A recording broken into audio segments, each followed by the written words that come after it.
All right, we're live. So excited to be here with you all. My name is Sloan. I am the host of the Career Chronicles, and we are joined by a wonderful guest, Reedhima Mandlik. And we're going to be talking today about breaking into tech as a woman, and we'll be talking a little bit more specifically about cybersecurity since that's Reedhima's background. I know we had previously talked with Carla Fernandez about breaking into tech, but this is a topic that we could spend a lot of time on. So this is kind of a part 2 episode. And of course, we'll be digging in a little more on the cybersecurity part of things. Before we dive into today's topic, I do want to take a moment to introduce the podcast again for those of you who are joining us for the first time.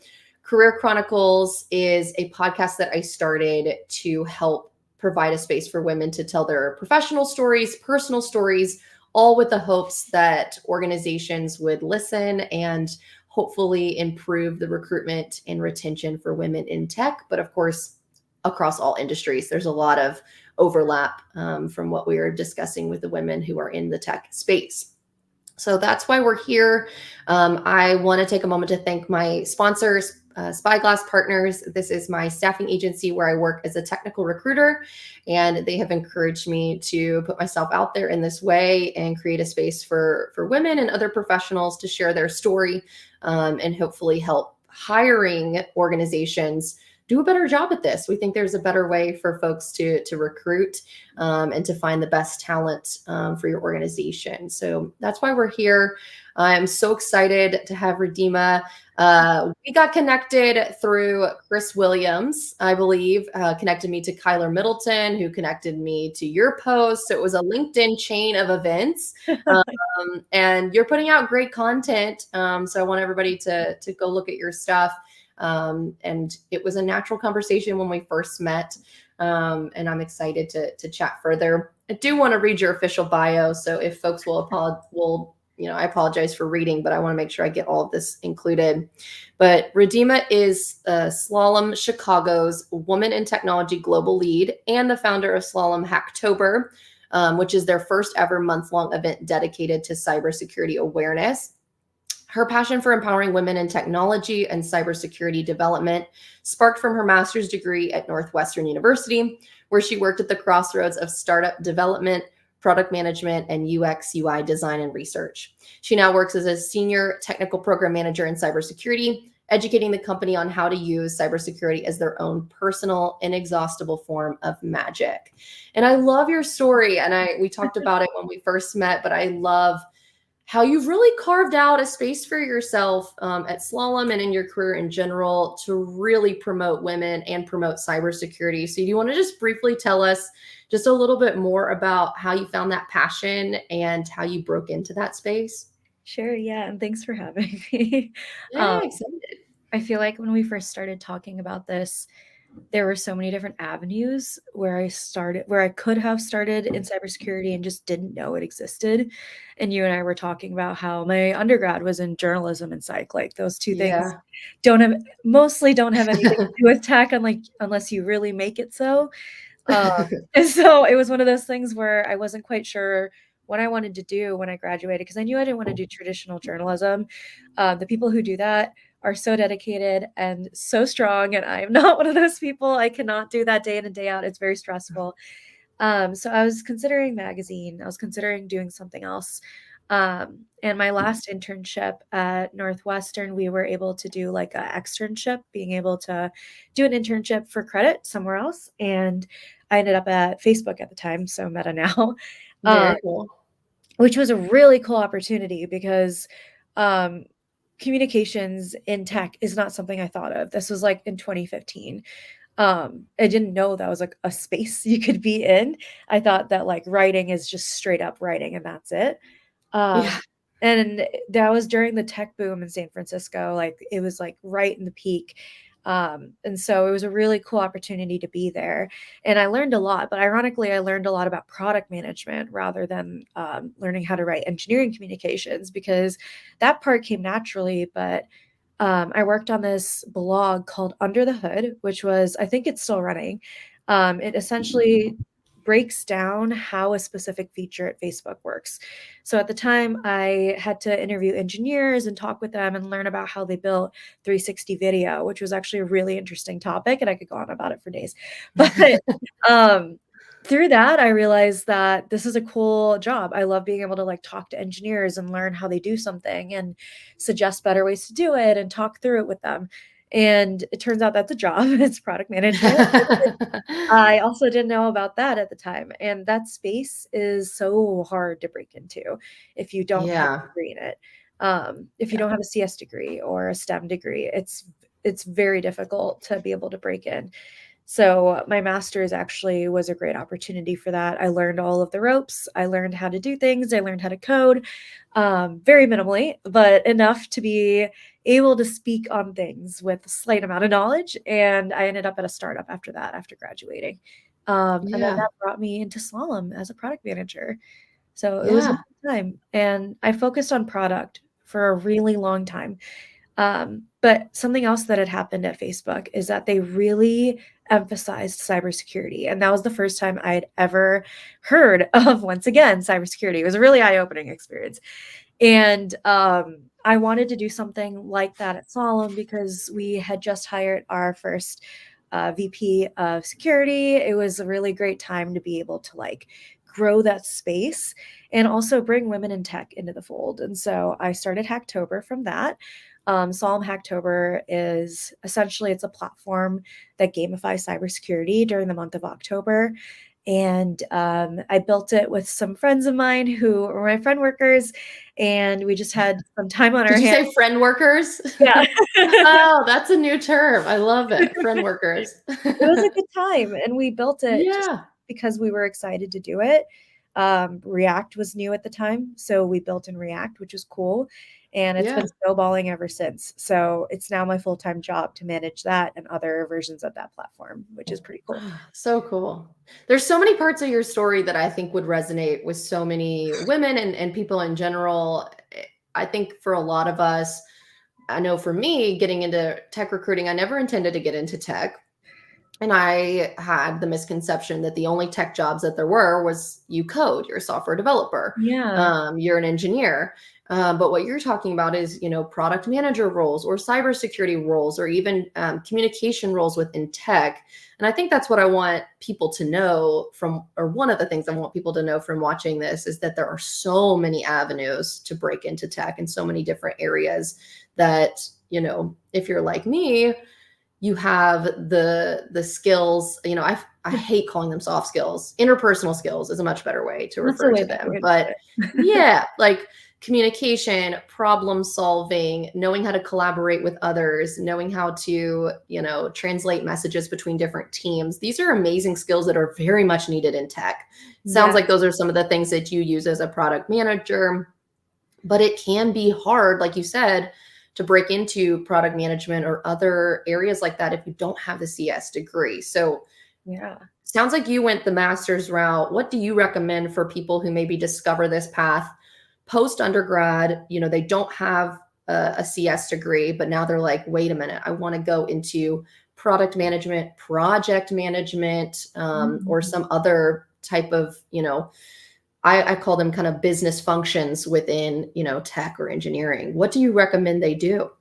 Yeah, that's a great question, and it's funny that you brought up that there's so many ways to get into tech because Yeah. I feel like I mentioned earlier, I studied journalism and psychology. I didn't think they were applicable at all, but it turns out they But are. they are. It's actually really helpful to be able to write in a journalistic fashion because you learn, and especially at Medill, you learn at Northwestern, you learn how to write very succinctly, get straight to the point, and be able to ask the right questions. And all of those things cut down my work time so much so because Yes. you can like get to the root of the issue so quickly. And with psychology, a lot of that is interpersonal communication, like you said earlier. So I feel like those skills are really applicable. And that's the message that I've been trying to get people to see is that, like, no matter what you're doing, it's never like knowledge is never useless. It's always going to be able to be applicable somewhere. And Love that. Knowledge especially is never useless. Exactly. Knowledge is like, it's always going to be helpful somewhere. And there are folks that I work with today that have like poli-sci degrees or Yeah. communication degrees or writing degrees. Like it doesn't really matter what you graduated in. What does matter, and unfortunately for the work realm, it's very different because when you start in undergrad, they tell you like if you do the right things and you get to the right path, you will graduate. Everything will be great. Yeah, it'll be perfect. You Life is follow the gonna path. be perfect because you got Yeah, this degree. exactly, and I believe that wholeheartedly because, like, why would I not Me too. I got a otherwise? master's in higher education. I believe so heavily. And I do value the college degree, but it's not a linear path for sure. No, not at all, and even with my master's, which was so, like, dedicated to that craft, it wasn't a linear path for me. Um, No. my my whole thing is you just need one person to take a chance on you. Like, Hmm. one person to be like, "You know what? This is so true." And if you're able to take your skills and show people, "Hey, this is why it's relevant to the job I wanna do. This is how it's something that's applicable," you can honestly show them why you're somebody that might be more qualified than someone with a CS degree or might Yeah. be differently qualified. And I think it's like it's both up to the recruiters who are working on this to be able to be more open-minded, but also it's up to the candidates to find side doors and not just go straight forward. And that was the hardest Yeah. thing for me to learn. Like And I it's up didn't to the hiring managers too to be open-minded about who they Yeah, bring onto their team. And this is something I've talked a lot about is, recruiters can be partners with hiring managers to really drill down on what do you actually need this person to do? What are the transferable or interpersonal skills that you need? And then let yeah, me as a recruiter go find that person that you might be inadvertently excluding from the pool because you're searching for folks with only a CS degree. And I might be able yeah, to find somebody who has a communications background that is going to be an excellent fit for a product manager role. So that's something that I've tried to be a proponent of, but it is so hard to get folks to think out of the box sometimes. And completely. I'd be curious to know, is that how you ended up at Slalom? Like, was there that one person that you got to, make your case for yourself? Yeah, completely. It was a stroke of luck, if I'm being honest with you. Um, and I feel like a lot of people's stories are similar. Like I said, Oh you yeah. just need one person to take a chance on you. For me, it was a childhood friend of mine who I was Twitter friends with, who saw me routinely complaining about my startup job and being like, "Oh my god, it's so We've hard to got break into friend this space." worker, Twitter friend. We've Yeah, we've got every all the friend variation. categories. And she was like, "Hey, I work at this company and it's pretty great. I like it. So do you want to, try it perhaps an interview?" And I was like, "If sure." So I sent my resume in, and at the time I had been mass applying to so many jobs, and it's What so year was this? 2018-ish, Okay. 2017, 2018. And it's so discouraging when you, like, apply to so many Oh, places, yeah. especially as a new grad, and they're like, "We want 10 years of experience." You're like, "I just Yeah. graduated. I don't have Entry that." level job needs 3 years of experience. Like, "What? Yeah. I don't understand. What am I I just supposed to remember being do?" so frustrated by it. It's so Yeah. annoying, and so, I was really lucky that the recruiter I worked with saw my potential, but she also it happened, I started out in consulting. So I was in product management consulting, and that was really helpful. Um, I think consultants get a bad rap because it can be seen as a very like strict regimen. You have to wake up and start, like talking to 100 people at once. People will ask you, "What do you do as a consultant?" You can't give them a straight answer. But I feel like product management consultancy is unique in that it's really cool. What you get to do is you get to start out in one avenue. So let's say I started out in cloud enablement, um, Mhm. and you run a project through and through, and then the next project you get is completely different. So I feel like you get a run through of like several different types of technology in a span of a year that like It's most people almost like don't get. doctors when they get to try out the different specialties. At least that's how I Exactly. imagine it in Grey's Yeah, Anatomy. exactly. It's actually Yeah. really cool. And so that was what I started out in. And I feel really lucky that I got to be able to start out in consultancy, because I don't think it would have been easier for me to start out as a TPM, or sorry, as a APM, which is an associate product manager. Because Okay. when you start out like that, you get really pigeonholed into like one feature of one aspect of one cog of one organization. And so it's really hard to learn other pieces from that. So I feel like I got the speed run and it worked. Yeah. And so slalom does it that way. It sounds like it's almost like, a year of residency, getting to try out the different the areas and getting really a great foundation to be able to pivot into a lot of different avenues. Do other company, this might be a dumb question, but do other companies do it that way, or is slalom kind of unique in that aspect? No dumb questions. Every every company That's does my it that way. philosophy. Um, Okay. in that, like, it's not just a year that's like your job, is that you get to start out and do like a couple months or weeks or sprints essentially of work for one client. And that Okay. client might be like a fast food chain. And then you switch over, and then your next client is a telecom company. And so you Yeah. really learn like different aspects of different industries. And then eventually you like end up becoming a subject matter expert in one or the two if you, Yeah. or you can Yeah. be a jack of all trades. Most companies do that.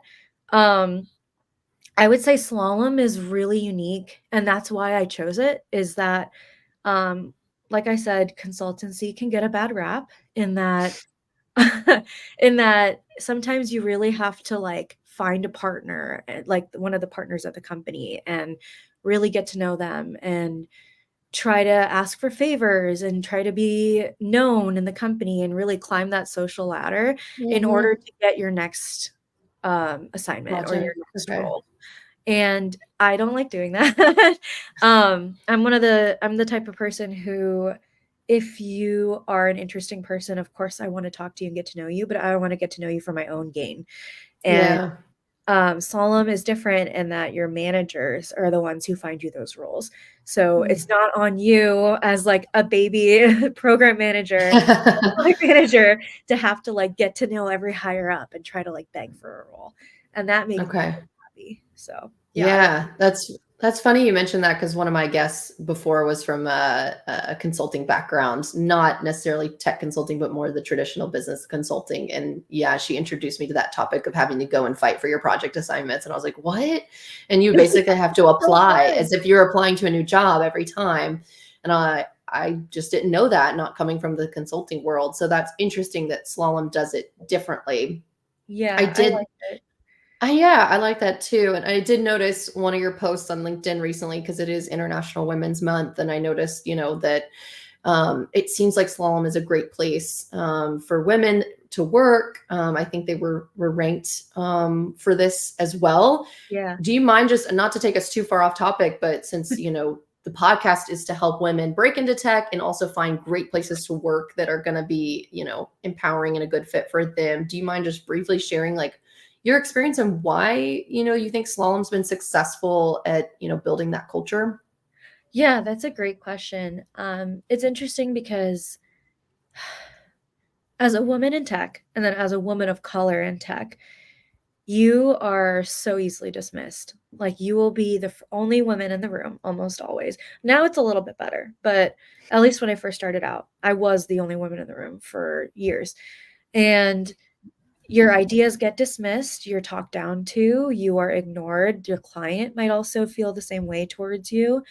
Mm, Even women who are higher up than you might feel competitive towards you, because they feel threatened towards you. And so it's a very difficult space to navigate. And I feel like I've been very lucky in that the roles I've had at Solemn, and I don't know about the whole company, but I feel like this is true in my opinion of the whole company. The roles I've had are pretty good in terms of gender disparity. And if they're not, a lot of our trainings, and then also a lot of the folks that I've worked with, are really supportive, like very, very supportive of women in this space. Like I said, I was for 2 years, I was pretty much the only woman in the room in every single client call, every single meeting I was in. But I was so lucky in that, like, my managers would advocate for me, they would support me. my team members wouldn't dismiss what I say. They would encourage me, especially if you're a baby product manager. It can be scary to like start running stand-ups and refinement and like be that authority figure that people look at and look to. And I was really lucky in that they all embraced me and they were like, you know what? You are clearly competent. Like clearly your job. We like you. We're gonna, of course, like work with you no matter what. And I Yeah. feel like that's rare. But I think that's definitely the culture of Solemn. And now that I'm in cybersecurity, the gender disparity is even higher. The Mm, national numbers are around 26% of the entire workforce in cybersecurity are women. That is abysmal. Um, yeah. but at Slalom, it's 50-50, which is super cool. They're out of my team. I want to say half of us are women, if not more. And the folks that I work with, I'm no longer the only woman in the room. And that is so Right. rare. So it's really Yeah. nice. Yeah. It just takes that pressure off your shoulders when you feel like you're not the only person with that perspective. Yeah. You just feel more comfortable speaking your mind and sharing your ideas when there are other people in the room who look like you. You And really you feel can't seen. undervalue that. Yeah, you feel That's seen. the important part. Um, and I think what you're saying about the culture and how slalom has created it, it really is as simple as hiring decent people who want to look out for other people. That's the theme that I've seen from talking to different women in tech, is that Yeah. we're not asking for, mountains to be moved. It's mainly just asking for people to be willing to mentor, willing to advocate, especially the folks in leadership, to look out for you and Yeah. to not be dismissed, just to be treated as a good, decent, human being. And so I Yeah. think that that's great to hear that that's the common theme over there as well.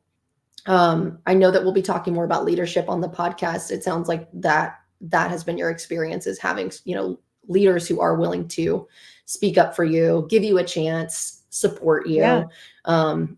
I want to talk about, hopefully this is a good point to transition to talking about the Hacktober event that you have spearheaded, because it sounds like this is a great way that you have evangelized cybersecurity and brought more women into the fold with cybersecurity. So I want to chat about that.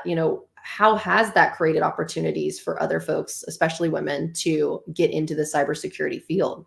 Thank you. Yeah. It's like I said, it's really hard to break into cyber, especially if you don't have certifications, and they're almost more gatekeepy than I would say like Yeah. other avenues of tech.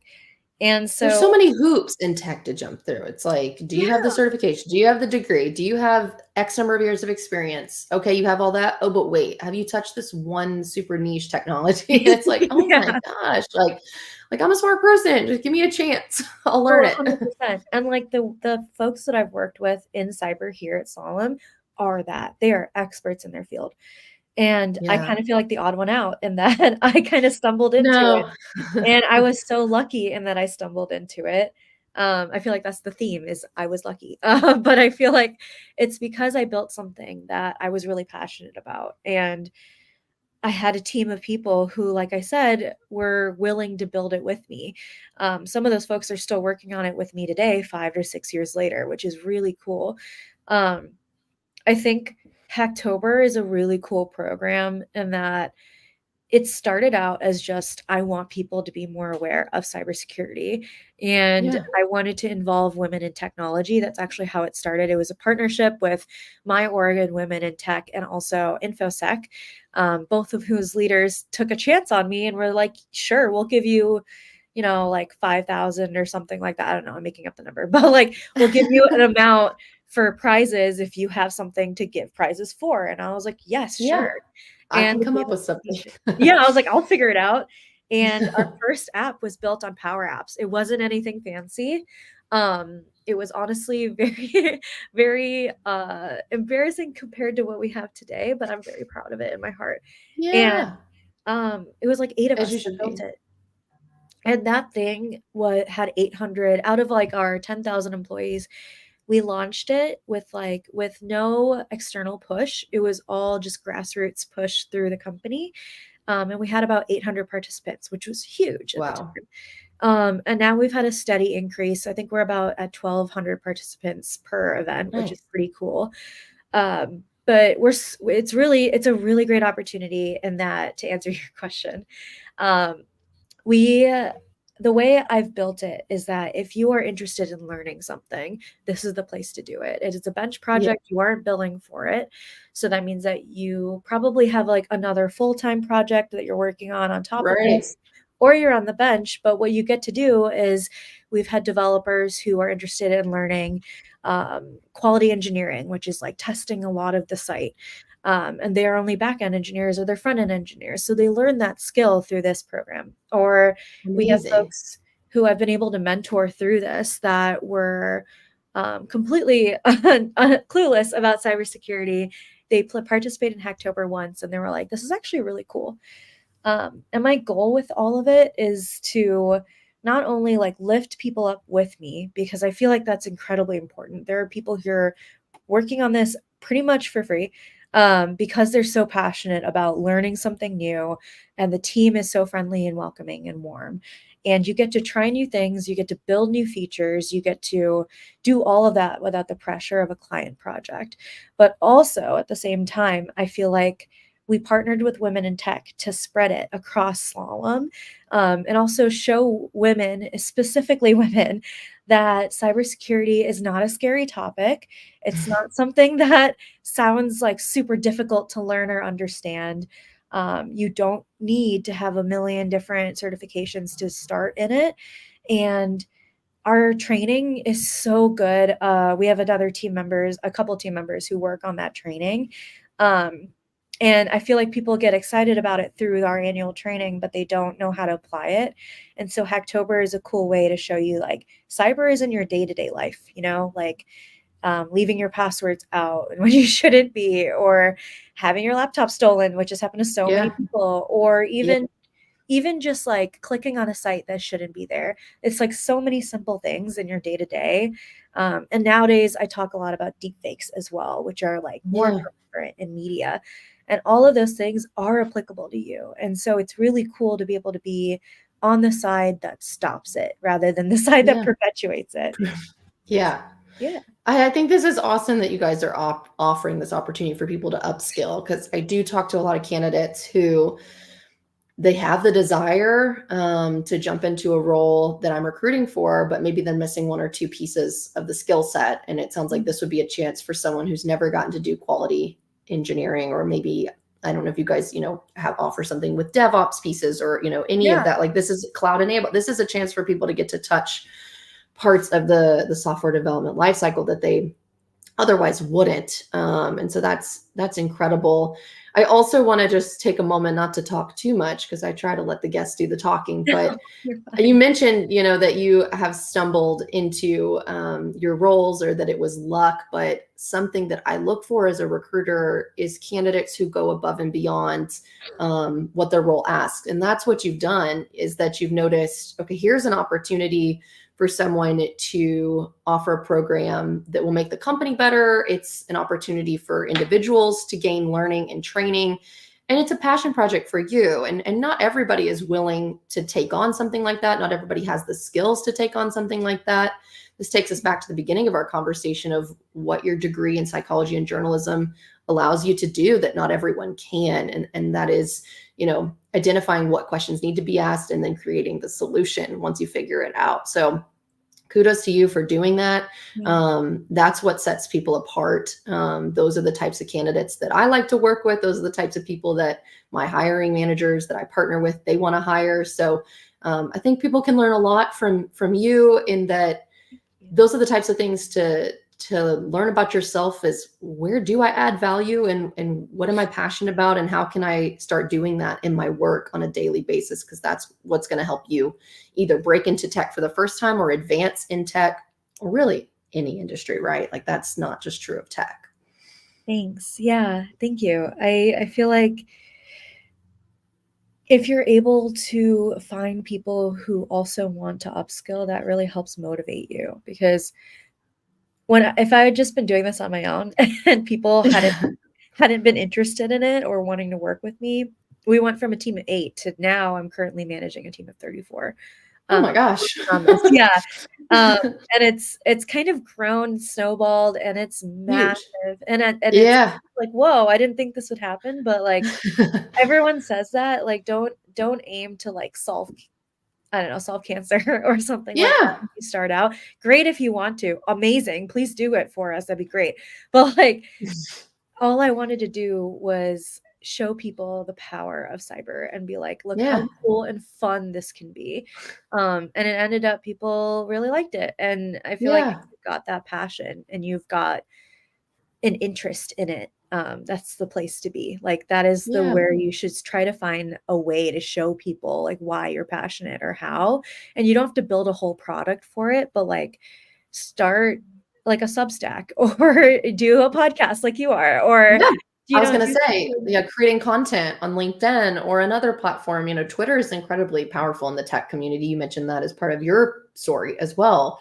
Yeah. So yeah, putting your ideas out there and, creating content that you're passionate about, or creating a product you're passionate about, or just networking and building relationships in a way that is, fulfilling for you. I think those are ways that you can move yourself forward in the job market or just professionally in general, even if you're not looking for a new role. Oh, definitely. Like that's the other thing I would recommend for people who are trying to network. I didn't know how when I started because everyone tells you to network. Me neither. And you're like, I don't know. I Like, was like, all I could picture was like a career fair and like everyone yeah. wearing suits and shaking hands and passing resumes. And I was like, ew, I hate that. Like, I don't Yeah, want me to do that. I too. skipped all of those days in college. I did not want to do that. I went to Um, every one and I hated every single so one yeah, of I them. just skipped it. I was like, I'm going to hate that. I'm not It's because going. like, you're never gonna make a meaningful connection with someone if you're just gonna No. talk to them and be like, "Here's my resume, I need a job from you." I think that's, Yeah. like, the That's what theme. everybody's saying. So that you don't Yeah, stand out. Yeah. exactly. Like, when you wanna if you wanna, like, cold calls or cold message, I guess, someone on LinkedIn or DM them or whatever, um, the ones that I've had success with or the people who I now mentor, reached out to me and they were like, "Hi, I find what you're doing really interesting. I don't want Yeah. anything from you. I just want to talk. Like, I just wanna get to know what you That's did." kinda how I reached out to you. I was like, "Your stuff Yeah. looks interesting. I'm doing this thing. Would you wanna talk?" And then when we talked, I was like, "Okay, yes, this makes sense." Because like, I'm not asking anybody to join me on my podcast if it doesn't make sense. I wanna just Yeah, have a conversation, and if it makes sense for us to collaborate and move forward, amazing. If not, no worries. Like, that's yeah, you've gotta exactly. be able to find a connection for it to make sense. And then you've got a friend. And that's, like, the most Yeah, and important then thing. now you have we need a word for that kind of friend. Twitter friend, friend worker, we need a networking friend. Yeah, it's just that's a way to go about it that's incredibly organic, and I think that's what I wanna tell me more people about as they're trying to break into tech or break into another industry for sure. Yeah. Well, I know we're coming close to time. We've gone a little over, which is totally fine. But I want to make sure I get to ask you the question that I ask all of my guests, which is when or where have you felt most empowered as a woman? That's a really great question. Um, and I know you asked me this before we started, and I still don't have a good answer. Um, I think the very first time I went to a women in product conference, and Mm, I've been to several since then. Like this one was specifically women in product, but I've been to Grace Hopper, I've been to Women Who Code. Like I speak at them now, which is cool. yeah, But that's so cool. when I was first starting out in product, and I finally got my product job, and I was like, yes, I did it. I thought it was just hard for me. Like, I didn't understand because if you go on LinkedIn, I was just talking to someone about this the other day. It's all the peaks and never the valleys. It's always like the high points of your career. And so you're like, well, Yeah. everyone's doing well. What's wrong with me? Going to that limited product conference felt I like wanted to cry because we went to the keynote opening speaker and every person in that room, minus, there were a couple definitely folks that are non-binary or allies, but I've Yeah. never seen so many women who do what I do in a room where I can walk up Yeah. to someone and I don't have to explain my job to them. And Yeah. they're all supportive and they were kind and they weren't trying to one up you because there's no reason to. And people are excited to hear what you do and they're excited that you joined the space. And it was such a positive, welcoming environment. And I have never been around so many women who've all faced the same issues as me and the same struggles as me in the space. I think that is when I felt the most empowered, is I was like, hold on, there's a community here. Like I can do this. And when you have that backing behind you, like I love going to those conferences now because I've somehow evolved from someone who needed that assistance to someone who can provide that. And Yeah. it's a really humbling feeling, but it feels really good to be able to be like, I know exactly what you're feeling and I will give that, like give you as much Yeah. help as I can. So yeah, that's I love that. I want to get to that point in my career too, where because it feels that way as a woman in tech recruiting too. And I've been going to these mixers that Maisha Cannon hosts for folks in TA or talent cool. acquisition. And when you get to meet other folks in the field, it just you feel known because you're like, they know what I'm going through. Yeah, you feel Um, seen. That's the most yeah, you feel important thing. seen.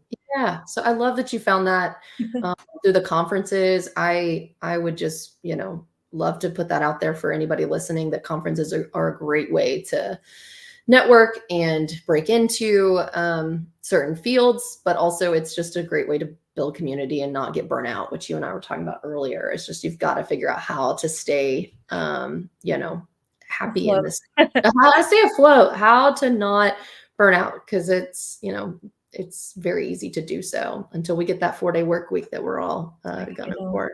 I would also say really quickly that, like, conferences are very expensive. We are not in a climate that, like, as a Yeah. student, you can afford to go to a conference. There are a lot of free ones Totally. out there. Oh, okay, good. The Women Tech Network is one of them, I believe, that, has some free ones for students. If you apply as a Okay. student, you usually get a discount. If you're not a student, I really strongly encourage you to look into nonprofit women organizations, in tech Mm, in your city or wherever you live. Women Who Code is a great one. Women in yeah. Product is another one. Chick Tech is a great one that I work with. They're really great nonprofits that they hold usually like monthly meetings, and you can join them. And it's like a mini version of that Mini community. conference. Yeah. Yeah, but it's It's way more almost a meaningful. little, yeah, it's meaningful and it's also maybe a little easier to step into. I can imagine, when I went to my first national conference, that's incredibly intimidating. So it's, Yes. doing smaller networking groups could definitely be a better way to, bite it off a little bit at a time. Oh, 100%. And the And cost you is get a lot of true. people there too that will like help you out, and Yeah. want to talk to you rather than cold Yeah. calling through LinkedIn. I feel like that's a much better avenue to getting to know people. Yeah, absolutely. Well, I have loved this conversation with you, Redeema. It's been great to have you on the podcast. You'll have to come back because I think we could talk at lengths about various topics. Thank you for your time. Thank you for Thanks to having anybody who's me. watching. Yeah, you're welcome. We would love to continue these conversations with folks on LinkedIn. We'd love to share resources. So reach out to either one of us. I think we're both happy to help other Oh, women in this space. But thanks everybody for being here. We'll see you next time. thank you. Bye.